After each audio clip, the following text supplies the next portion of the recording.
Miranda, que está aqui comigo. Ela é enfermeira e ela é mãe. Ela é uma mãe especial.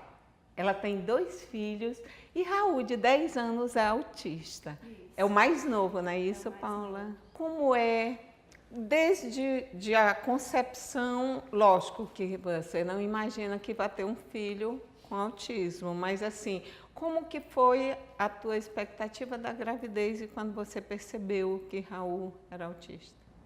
Certo. A minha primeira filha eu tive muito cedo. Então, assim, entrei na universidade, fiz o curso inteiro com uma criança pequena e realmente dei um tempo para pensar no segundo. Quando eu me formei, já estava trabalhando, empregada, eu fui planejar esse segundo filho com mais calma. Eu tive, assim, demorei muito para conseguir ter esse segundo filho, eu passei 8 anos tentando, a diferença do primeiro para o segundo são 13 anos, então eu tinha uma expectativa muito grande. Quando eu engravidei, aí foi aquela alegria e a gente nunca imagina, a gente só imagina que vai estar tudo como a gente espera, como a gente programa, como a gente planeja. E aí realmente transcorre tudo bem, porque com o autismo a gente só descobre depois de um tempo. Isso. Então a gente continua mantendo aquela expectativa, alimentando e curtindo realmente as coisas como a gente imaginava. Mas aí por volta de quase 2 anos, menos de 2 anos, a gente já começou a observar realmente algumas dificuldades que ele apresentava na fala, alguns comportamentos, e a gente começou a desconfiar que tinha alguma coisa errada. E aí procuraram ajuda logo? Procurei. Na época, 10 anos atrás, a gente não tinha tanto esse leque de opções em neuropediatria. Então a gente marcava consulta e demorava um tempo até chegar no consultório. Quando eu observei que o Raul tinha um atraso na fala e foram começando as estereotipias, que foram ficando mais evidentes, eu comecei já até antes, eu fui num fluxo contrário. Eu comecei logo com as terapias. Então eu já estava com a fono. Quando eu cheguei no consultório da neuropediatra, com consulta marcada, houve alguns imprevistos, desmarcados e tal, eu já estava na fonoterapia e eu já tinha começado, inclusive já tinha marcado com a TO. Então, assim, as coisas foram acontecendo meio que paralelas e a gente foi correndo atrás meio rápido, mas é um processo complexo, né, de diagnóstico, da família, da aceitação, porque é um susto realmente que a gente leva. É um susto muito grande, porque vem uma expectativa muito grande, as coisas acontecem muito tranquilamente, de repente essa criança já tem quase 2 anos, já tem 2 anos, e aí você começa a perceber alguma coisa errada já nesse período. Então é difícil, não é fácil, qualquer coisa que venha acontecer com um filho que não esteja dentro dos padrões de normalidade do esperado, traz realmente uma ansiedade muito grande. A ansiedade maior, eu confesso, sempre vai ser. E como vai ser o futuro? Isso eu acho que é o maior medo, a maior preocupação que a gente tem. É um misto de emoções assim muito complexo. De repente, vem o medo de acontecer alguma coisa com a gente. Como fica essa criança? E vamos voltar a falar no avanço dele nas terapias. Mas me fale, você como mãe, você abriu mão de trabalho para acompanhar, para estar cuidando? De muita coisa, porque a gente tem muito, como profissional, como mãe, como esposa, como filha, a gente tem muitas expectativas. A respeito do futuro, a gente vive de expectativa, a gente cria muita coisa na cabeça e você foca e vai trabalhando em cima disso. Quando você tem uma criança com alguma necessidade especial, tudo isso se transforma.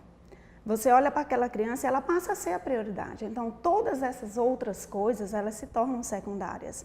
Mas elas têm que continuar andando paralelamente e se desenvolvendo paralelamente. A sua vida continua, né? A gente descobre no transcorrer do tempo que a gente precisa estar bem para que essa criança fique bem. E a gente está bem envolve, está bem no trabalho, está bem como mãe de uma outra criança, está bem como filha dos seus pais, está bem como esposa do seu marido. Quando alguma dessas coisas se desequilibra, você também se desequilibra. Então essas coisas elas precisam acontecer paralelamente. Aí a gente vai se tornando grande, eu costumo dizer isso. A gente se torna muito grande porque você não acha que é capaz de administrar tanta coisa ao mesmo tempo e levar tanta função ao mesmo tempo como prioridade essa criança. Ela se torna, no final das contas, a gente olha e vê que é realmente um anjo, que de qualquer forma Deus ia mandar para cá, para a gente cuidar e escolher uma família. Ia vir de qualquer forma e a gente foi uma família escolhida para cuidar. Então você imagina o tamanho da responsabilidade que se torna ter uma criança dessa. E o avanço dele com as terapias? Tem sido muito bom.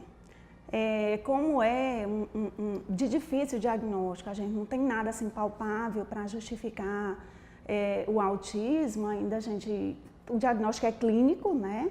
E aí o que a gente tem realmente palpável são as terapias. O que vai aparecendo, a gente vai trabalhando em cima, a gente vai contribuindo, é onde a gente procura os profissionais e aí a gente vai direcionando esse tratamento para uma linha que você escolhe. No final das contas, a família termina tendo que ser uma família terapêutica para ela poder se inserir nessas terapias e tentar contribuir. Então a gente se torna meio especialista na hora de escolher essas terapias. Isso. Fale para as mães especiais, como você, o que elas devem fazer?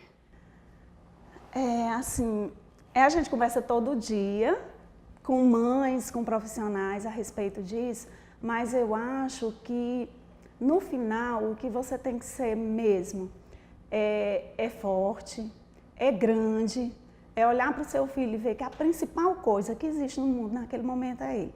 Todas as outras coisas, elas vão se desenvolver, elas vão se transformar, mas aquela criança, a transformação dela, o crescimento daquela criança, ela vai depender do olhar daquela mãe, daquela família como um todo, do tratamento que ela vai escolher e dar continuidade, a seriedade, o compromisso com que ela vai levar adiante o tratamento dessa criança, porque realmente o desenvolvimento dela depende desse envolvimento de família e terapia. Gente, Damiana Barbosa é uma mãe especial. É mãe de Guilherme Barbosa, de 2 anos e meio. Tudo bem, Damiana? Tudo bem. Você teve um filho com microcefalia, foi gerado, ele nasceu em 2015, não é isso? Conta pra gente como foi, da expectativa, você teve a Zika? Não tive Zika, mas eu tive ele no período do boom do Zika. E aí ele veio com micro e todo mundo pensou que era Zika. E aí quando a gente saiu da maternidade já saiu com diagnóstico de micro, mas foi por falta de oxigênio. E aí como tinha muitos casos de micro, todos nós fomos investigados juntos. Como é que você reagiu ao saber que você ia ter um bebê especial, estava com um bebê especial e que ia ter que se dedicar totalmente a ele? Sua profissão é assistente social, não é isso? Sim, sou assistente social. Quando eu soube que o neuropediatra chegou para mim e falou que ele tinha microcefalia, eu perdi as pernas. Foi assim algo, eu perdi as pernas por completo, fiquei me tremendo toda. No momento eu estava só, não estava com meu marido, então eu fiquei completamente sem chão, porque a gente sabia que ele ia ter alguma coisa, porque ele teve uma complicação no momento do nascimento. Mas eu não imaginava, porque eu sei que microcefalia é uma deficiência grave. Então eu fiquei, microcefalia, ele perguntou, você sabe o que é isso? Sim, eu sei. Você sabe que ele vai precisar de acompanhamento? Sim, eu sei. Então eu sabia de tudo, mas na hora você leva um choque. É como se você entrasse de uma vez numa piscina de água gelada e você pega aquele choque térmico quando sai para a temperatura quente. Muito complicado. E aí, como foi depois o cuidar? Porque aí você se voltou totalmente, aí abriu mão da profissão, do trabalho. Sim, no momento eu não abri de imediato mão, porque todas as coisas que eu opero provendo aqueles que amam a Deus. Então, no momento, assim, eu passei os 4 primeiros meses de licença maternidade, ainda estava trabalhando. Na licença maternidade, eu fui trabalhando tudo com ele, pensando como eu vou fazer, o que eu vou fazer, como é que vai ser. Você se vê totalmente perdido, porque você não se preparou. Porque quando você é mãe de uma criança com deficiência, é como se você se planejasse para ir à praia, mas quando você se depara com uma montanha. E depois você vai aprendendo que é uma caminhada linda e maravilhosa, que também você pode desfrutar da montanha. Que a montanha também é linda, que ela te proporciona uma vista maravilhosa. Então você vai aprendendo aos poucos. Mas para mim chegar onde eu estou lhe dizendo, eu tive que passar por um processo. Eu precisei trabalhar um pouco fora de casa, porque não tinha psicológico suficiente para lidar com aquilo, mas eu tive toda uma rede de apoio. Eu tive minha família, eu tive meu esposo, eu tive minha sogra, eu tive cunhado. Todas as pessoas trabalhavam para me ajudar. Fora uma equipe toda que eu tinha que estava sempre comigo me ajudando, sejam profissionais que estavam lá. Então, para eu chegar até o momento que eu estou aqui falando abertamente com você, toda essa calma, eu tive que passar por um apoio psicológico. E você conheceu o projeto Macro Futuro, né? Quando eu vi lançando o projeto, era quem chegasse primeiro ia conseguir a vaga. Eram poucas vagas, então eu fui correndo, todo mundo, as mães que já participavam do grupo de microcefalia chegou e falou, vai, corre, bota teu nome, que é quem chega primeiro. Então eu fui lá, coloquei meu nome para participar, e você imagina uma profissional como ela, que abriu essa oportunidade para a gente num projeto maravilhoso, com profissionais excelentes, competentes, que tem um olhar diferenciado para as crianças.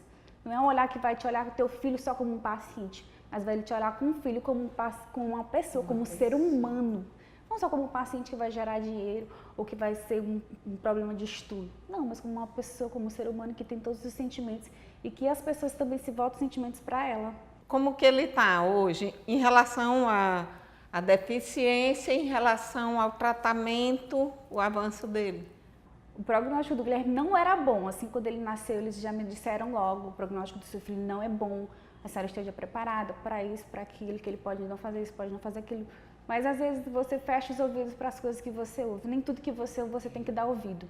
Você tem que ter fé em Deus e colocar-se na direção e procurar profissionais excelentes. Então, isso tudo combinado vai dar certo. Um caso foi o Guilherme, foi assim. E como a gente tem todo um apoio, a gente conseguiu evoluir bastante. O Guilherme, ele ainda não anda, ele ainda não senta, ele ainda não fala. Mas nada me impede de acreditar que ele vai conseguir, porque eu sei que tem profissionais que vão me ajudar a fazer isso. E sempre como disseram pra gente, o amor cura. E é verdade, o amor cura mesmo. E ele tem curado. Quem olha o Guilherme diz que ele não tem microcefalia, mas bom, a medida tá lá e ele tem micro. A gente sabe que ele tem, mas aparentemente a física não parece, porque ele é um menino bem desenvolvido, assim, ele é bem espertinho, ele bem interage bastante com você, e ele vai acompanhando no tempo dele. Não adianta eu exigir algo além do que ele pode dar, mas no tempo dele ele vai conseguir fazer tudo. Eu te agradeço. Obrigada. Muito obrigada. Eu que você agradeço é uma você. mãe especial. Sim, obrigada. Chegamos ao final de nosso programa. Obrigada a você que nos assiste.